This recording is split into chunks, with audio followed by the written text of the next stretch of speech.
से आप सभी का स्वागत है और इस वक्त एक बड़ी जानकारी आप तक साझा करते हैं। मोदी सरकार ने 3 बड़े फैसलों को लेकर मुहर लगाई है। दरअसल 3 बड़े फैसले जिन पर सरकार की मंजूरी, सरकार की मुहर, केंद्रीय नेतृत्व ने मुहर लगाई है। केरल का नाम केरलम किए जाने पर मुहर लगी है और ये जानकारी दर्शकों के लिए भी काफी अहम है। श्रीनगर एयरपोर्ट टर्मिनल के लिए 1667 करोड़ की मंजूरी केंद्र की ओर से दी गई है।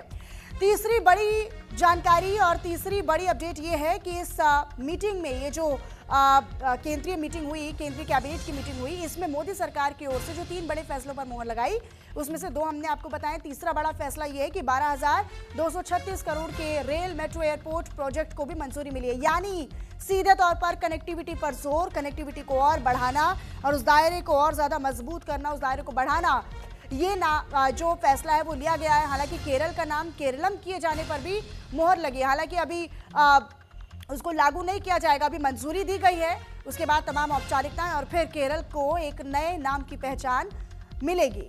केरल को केरलम किए जाने की बात अब साफ तौर पर सामने आई है। हालांकि मंजूरी जो है वो केंद्र सरकार की ओर से दी गई है, मोदी सरकार की ओर से दी गई है। 3 बड़े फैसलों पर मुहर लगाई गई है।